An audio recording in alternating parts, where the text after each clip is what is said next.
You love your pet. You buy premium food. You post pictures. You cuddle them every day. But here's the uncomfortable truth.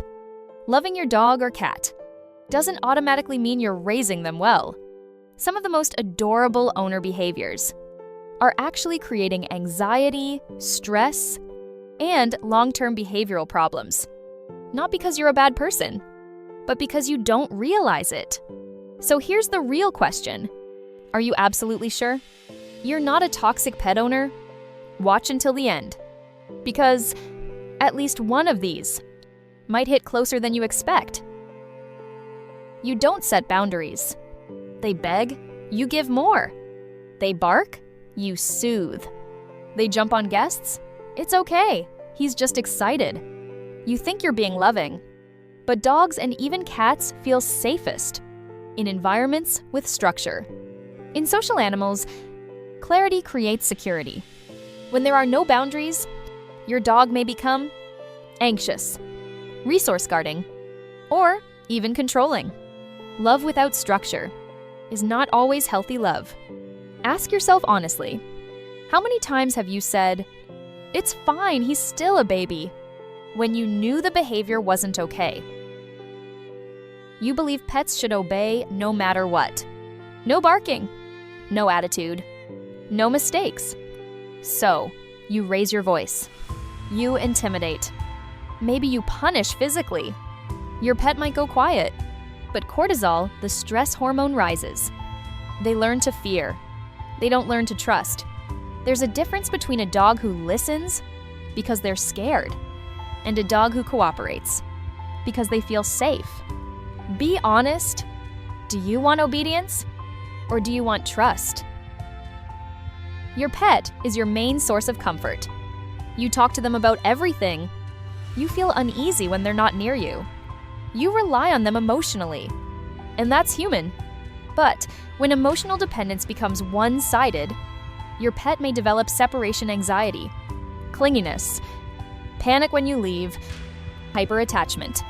Without realizing it, you may be placing emotional weight on an animal that doesn't understand human loneliness. If you left for a week, would your pet cope? Or would they completely fall apart?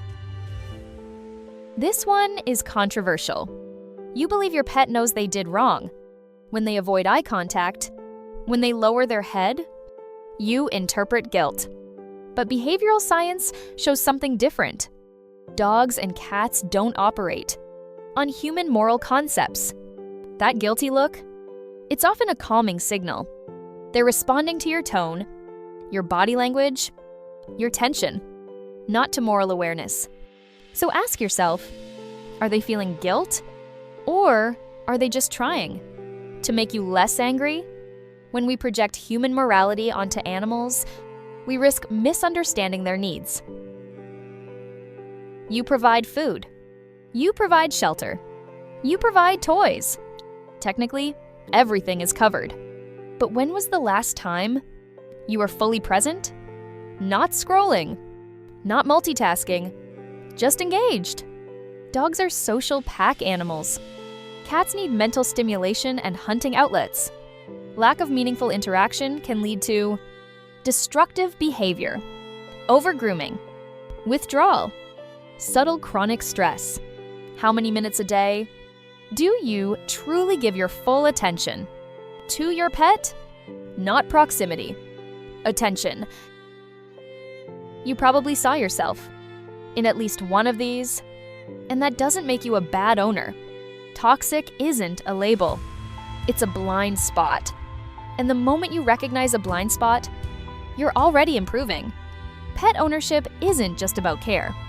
It's a relationship. And every relationship requires structure, understanding, adjustment. Loving your pet is easy. Understanding them is harder. So tell me honestly, which type have you been at some point? And which one do you think is the most damaging? Let's talk about it. If you care about understanding your pet, not just loving them, subscribe. Because we don't just talk about animals here. We talk about the relationship,